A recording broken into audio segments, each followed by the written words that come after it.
দুঃখের সাথে বলতে হচ্ছে যে অবশেষে থটপ বিল্লাল পাগল হয়ে গেল। আমি বিশ্বাস করি না, আমি বিশ্বাস করি না। প্রমাণ দাও, প্রমাণ দাও। আপনারা প্রমাণ চাচ্ছেন? আপনারা কি জানেন থটপ বিল্লাল পাগল হয়ে হাতে কুড়াল নিয়ে জঙ্গলে দৌড়াচ্ছে গাছ কাটার জন্য? বলেন কি?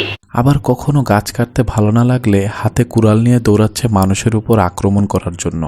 এইটা কি কোনো কথা?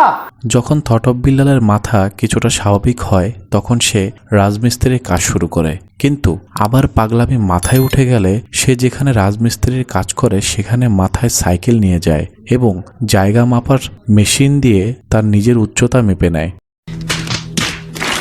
তাকে পাগল ভণ্ড বলে রাজমিস্ত্রির কাছ থেকে বের করে দেয়া হয়।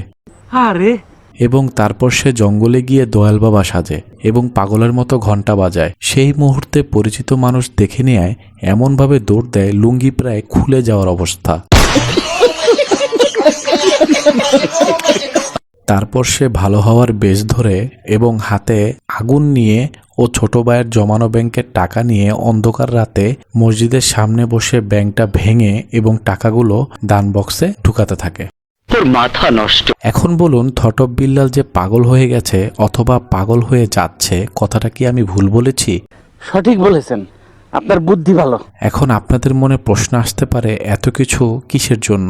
সেই উত্তরটা দিব, কিন্তু দেওয়ার আগে বলে নেই বর্তমান সময়ে মানুষ ভিউ পাওয়ার জন্য বউ নিয়ে ব্যবসা করছে, বিভিন্ন রকমের পাগলামি করছে, ভণ্ডামি করছে, মানুষের পাশে দাঁড়িয়ে 10 টাকা দিয়ে 1000 টাকা ইনকাম করার রাস্তা তৈরি করছে। এত কিছুর মধ্যে থটপ বিল্লাল পাগলামি করছে কেন আপনারা জানতে চেয়েছিলেন। তার পাগল হওয়ার পিছনের রহস্য কি? রহস্য একটাই, 10 million? 10 million views? My God! আপনারা ঠিকই শুনেছেন, 10 মিলিয়ন ভিউজের জন্য থটপ বিল্লাল পাগলার খাতায় নাম লিখিয়েছে। ये बहनचोद सारे मिलके हमको पागल बना रहे मादरचोद के बच्चे। কারণ সে ভালো করেই জানে টিকটকে পাগলদের মূল্য বেশি, ভিউ বেশি, টাকা বেশি, কারণ সেও টিকটক থেকে উঠে এসেছে।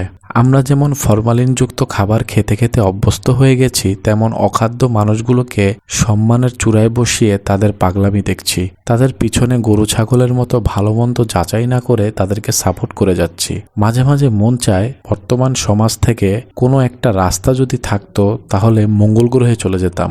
আল্লাহ যেন আপনাদের সবাইকে সঠিক বুঝ দান করে। আপনারা যারা থটপ বিল্লালের ভক্ত তাদের কাছে ক্ষমা চাচ্ছি তাদের আব্বাকে এত কিছু বলার জন্য।